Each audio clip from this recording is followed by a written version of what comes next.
వాడి వేడి వాతావరణం మధ్య వర్షాకాల సమావేశాలకు కొలువుదీరేందుకు పార్లమెంటు సిద్ధమవుతోంది. ఆర్థిక సంక్షోభం, కరవు, వరదలు, అసోంలో హింస సహా కేంద్ర రాష్ట్ర ప్రభుత్వాల మధ్య సంబంధాలు, విదేశీ ప్రత్యక్ష పెట్టుబడులపై అనుమతి ప్రతిపాదనలు వంటి కీలక అంశాల నేపథ్యంలో అధికార విపక్షాలు పదునైన అస్త్రశస్త్రాలతో సర్వం సిద్ధం చేసుకుంటున్నాయి. యూపీఏ ప్రధాన భాగస్వామి తృణమూల్ కాంగ్రెస్ వైఖరి అధికార కూటమికి తలనొప్పిగా మారింది. భాగస్వామి పక్షాల నుంచి సమస్యలు ఏర్పడకుండా కాంగ్రెస్ సమన్వయ కమిటీని ఏర్పాటు చేసింది. మరోవైపు దశాబ్దాలుగా కాంగ్రెస్ కి ఆపద్బాంధవుడిగా నిలిచి కాపాడిన ప్రణబ్ ముఖర్జీ ఈసారి ప్రత్యక్ష రాజకీయాల్లో లేరు. ఈ పరిస్థితుల్లో కొత్తగా లోక్సభ పక్ష నేతగా ఎన్నికైన సుశీల్ కుమార్ షిండే ప్రతిపక్షాల సవాళ్లను ఎలా పరిష్కరిస్తారనే అంశానికి 20 రోజులు సాగనున్న శీతాకాల సమావేశాలే సమాధానం ఇవ్వనున్నాయి.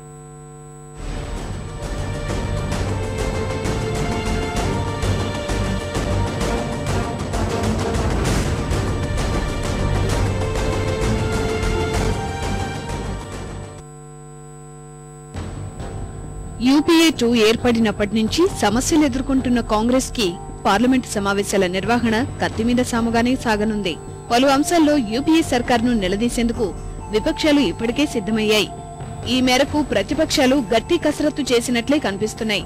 ముఖ్యంగా రోజు రోజుకు దిగజారిపోతున్న ఆర్థిక వ్యవస్థ పనితీరుపై చర్చకు విపక్షాలు పట్టుబట్టనున్నాయి. ప్రముఖ రేటింగ్ సంస్థలు భారత రేటింగ్ ని తగ్గిస్తుండడం సహా ఎగుమతుల్లో క్షీణతకు గల కారణాలపై ప్రశ్నించనున్నాయి. ప్రధాని మన్మోహన్ సింగ్ నేతృత్వంలో యూపీఏ సర్కార్ విధానపరంగా అచేతనంగా ఉందని ఇప్పటికే వివిధ వేదికలపై ప్రతిపక్షాలు దుయ్యబట్టాయి.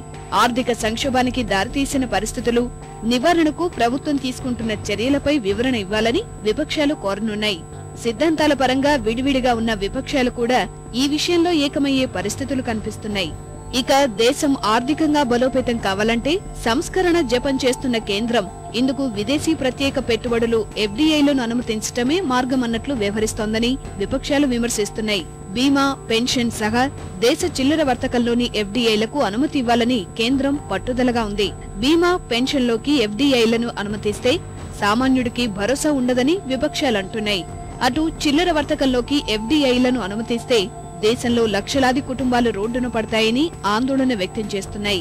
ఈ విషయంలో యూపీఏ భాగస్వామ్య పక్షాల నుంచి విపక్షాలకు మద్దతు లభించే అవకాశాలు కనిపిస్తున్నాయి.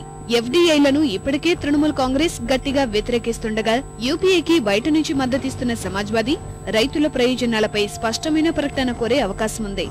ఇలాంటి పరిస్థితుల్లో ఈ బిల్లులు సభ ఆమోదం పొందే అవకాశాలు కనిపించడం లేదు. దేశ వ్యవసాయోత్పత్తిలో కీలకమైన పలు రాష్ట్రాల్లో వర్షాలు లేకపోవడంతో పంట విస్తీర్ణం 10% తగ్గిపోగా కేంద్రం ఎలాంటి నివారణ చర్యలు తీసుకోలేదని విపక్షాలు విమర్శిస్తున్నాయి. వర్షాల రాకపై వ్యవసాయ శాఖ మంత్రి శరద్ పవార్ గందరగోళ ప్రకటనలు చేసి రైతుల్లో అయోమయం సృష్టించారని దుయ్యబట్టాయి. ఓ మంత్రిగా కంటే పార్టీ అధ్యక్షుడిగానే ఆయన వ్యవహారం కొనసాగుతోందని ప్రతిపక్షాలు మండిపడుతున్నాయి.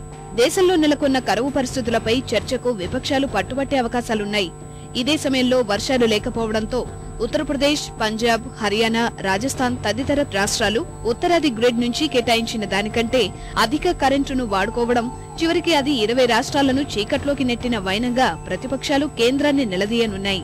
అధిక కరెంటుపై ఇంతకుముందు ఇలా జరిగినప్పటికీ అవన్నీ కాంగ్రెస్, దాని మిత్రపక్షాల పాలిత రాష్ట్రాలు కావడం వల్లే కేంద్రం చర్యలు తీసుకోలేదని బీజేపీ, వామపక్షాలు విమర్శిస్తున్నాయి. ఉత్తర, తూర్పు, పశ్చిమ గ్రిడ్ల వైఫల్యానికి దారితీసిన పరిస్థితులపై అవి ప్రశ్నించనున్నాయి. కొన్నేళ్లుగా పెరిగిపోతున్న ధరలపై విపక్షాలు చర్చకు పట్టుబట్టనున్నాయి. ధరల నియంత్రణకు కేంద్రం తీసుకున్న చర్యలను సభకు తెలపాలని కోరనున్నాయి. ఓవైపు ధరలు పెరిగిపోతుంటే పెట్రోల్ ధరలను పెంచుతున్న విధానాలను ప్రశ్నించనున్నాయి. అంతర్జాతీయంగా ముడి చమురు ధరలు తగ్గినా పెట్రోల్ ధరలను ఇంధన కంపెనీలు పెంచినప్పటికీ కేంద్రం జోక్యం చేసుకోవడం లేదని ప్రతిపక్షాలు దుయ్యబడుతున్నాయి. వ్యవసాయం సంక్షోభ పరిస్థితులకు దారితీస్తుంటే ఎరువులు, రసాయనాల ధరలు పెంచిన విధానాలను ప్రశ్నించనున్నాయి. ధరాఘాతంతో సామాన్యుడు కష్టాలు ఎదుర్కొంటున్నందున పేదలకు 2 రూపాయలకే ఆహార ధాన్యాలు అందించాలని కేంద్రాన్ని డిమాండ్ చేస్తామని వామపక్షాలు ఇప్పటికే స్పష్టం చేశాయి. ఈ అంశాలపై పార్లమెంట్లో వాడీవేడి చర్చ జరిగే అవకాశముంది. అసోంలో చెలరేగిన హింస వల్ల 61 మంది బలైన దుర్ఘటనలపైన విపక్షాలు చర్చకు పట్టుబట్టే అవకాశముంది.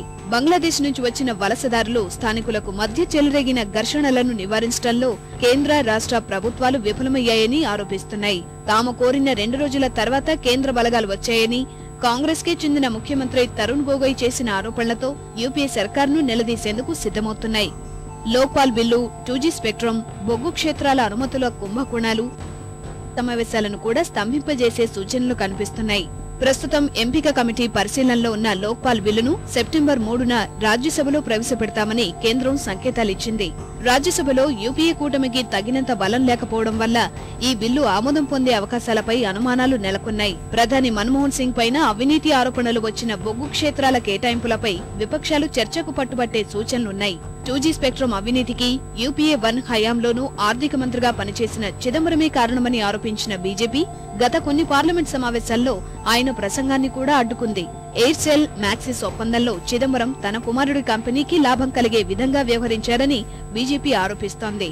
ఇదే సమయంలో చిదంబరానికి మరోసారి ఆర్థిక శాఖ కట్టబెట్టడంపై సభాముఖంగా ఆందోళనలు చేసే అవకాశాలున్నాయి.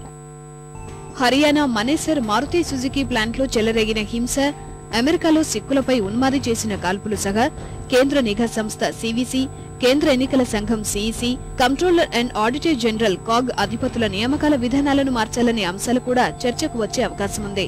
ఈ నేపథ్యంలో వాడివేడిగా జరిగే అవకాశాలు కనిపిస్తున్నాయి. ఈ మేరకు లోక్ సభాపతి మీరా కుమార్ నిర్వహించిన అఖిలపక్ష సమావేశంలో విపక్షాలు తమ వైఖరి స్పష్టం చేశాయి. एफडीआई रिटेल पर ऐसा लगता है जैसे सरकार ने मौन स्वीकृति दे दी है, जबकि पिछली बार उस समय के नेता सदन श्री प्रणब मुखर्जी ने यह आश्वासन दिया था सदन को कि जब तक सभी स्टेक होल्डर्स की आम सहमति इसमें नहीं बन जाती तब तक सरकार एफडीआई रिटेल में आगे नहीं बढ़ेगी. लेकिन जो संकेत सरकार से मिल रहे हैं, First priority that the parliament should discuss is the economic crisis of the country. We want the question of petroleum price increase and increase in the price of fertilizers. Parliament is not the dancing doll of the government, and they had been playing with this over years. రోజు రోజుకు దిగజారిపోతున్న కేంద్ర రాష్ట్ర సంబంధాలు, ఏకపక్ష నిర్ణయాలతో కేంద్రం సమాఖ్య స్ఫూర్తిని దెబ్బతీస్తోందని పలు రాష్ట్ర ప్రభుత్వాలు మండిపడుతున్నాయి. జాతీయ ఉగ్రవాద నిరోధక కేంద్రాలు, ఎన్సీటీసీ ఏర్పాటు సహా వస్తువులు, సేవా పన్నులు, జీఎస్టీ చట్టంలో మార్పులు తీసుకురావాలని కేంద్రం ప్రయత్నిస్తోందని విమర్శిస్తున్నాయి. వీటితో పాటు రాష్ట్రాల విషయంలో కేంద్రం తీసుకున్న పలు నిర్ణయాలు పార్లమెంటుని కుదిపేసే అవకాశాలున్నాయి. మనకి రాష్ట్రానికి రావాల్సినటువంటి గ్యాస్ ఎలకేషన్లు కనుక చూస్తే మనకు ఏదైతే ఎలకేషన్ ఉన్నదో అందులో 30% ఇవ్వట్లేదు. అట్టేటప్పుడు మరి వేరే రాష్ట్రానికి పోతున్నప్పుడు ఇందులో ఒక గ్యాస్ ఎలకేషనే కాకుండా ఇవాళ ఎన్టీపీసీ షేరింగ్ కూడా మనకి చాలా తక్కువైంది. దాంట్లో ఎలకేషన్ అంతా కూడా సౌత్ కి మొత్తం కూడా డిస్ట్రిబ్యూట్ చేశారు. ఖచ్చితంగా కూడా రేపు పార్లమెంట్ లో నిలదీస్తాం. విపక్షాలు సహా మిత్రపక్షాల నుంచి ఎదుర్కానున్న సవాళ్లను ఎదుర్కొనేందుకు కాంగ్రెస్ సన్నాహాలు చేస్తోంది.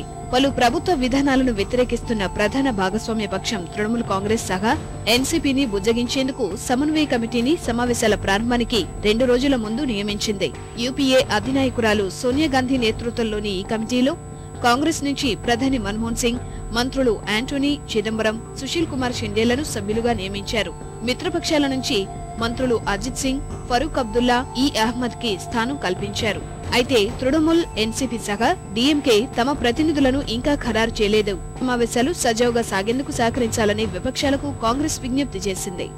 उन सारी चीजों पे चर्चा और बहस के लिए हम लोग तैयार हैं और उन पर चर्चा बहस कराएंगे. उसके साथ साथ जो गवर्नमेंट के बिल पेंडिंग है, जितने ज्यादा से ज्यादा बिल पास हो सके वो भी हमारी कोशिश होगी. उसमें हम सबका सहयोग चाहते हैं. ఇటీవలే రాష్ట్రపతిగా బాధ్యతలు స్వీకరించిన ప్రణబ్ ముఖర్జీ పార్టీలో లేని లోటు సమావేశాల్లో స్పష్టంగా కనిపిస్తోందని కాంగ్రెస్ నేతలు భావిస్తున్నారు. రాజీవ్ గాంధీ హయాంలో కొద్ది కాలం మినహా ఇందిరాగాంధీ నుంచి ఇప్పటి వరకు ప్రణబ్ కీలక పాత్ర పోషించారు. యూపీఏ ప్రభుత్వం కొలువుదీరిన తర్వాత విపత్కర సమస్యలను పరిష్కరించారు. విపక్షాల పట్టుదలతో పార్లమెంటు స్తంభించిపోయిన దశలో రంగంలోకి దిగిన ప్రణబ్ చర్చల ద్వారా సమావేశాలు సజావుగా సాగే వ్యూహాలు రచించారు. అలాంటి ప్రణబ్ స్థానంలో లోక్సభ నాయకుడిగా నియమితులైన హోంమంత్రి సుశీల్ కుమార్ షిండే ఏ మేరకు రాణిస్తారనే ప్రశ్నలు కాంగ్రెస్ నాయకులను తొలిచివేస్తున్నాయి. సెప్టెంబర్ 7 వరకు 120 గంటల పాటు సాగనున్న సమావేశాల్లో విపక్షాలను ఎలా ఎదుర్కొంటారోనని అంచనాలు వేస్తున్నారు.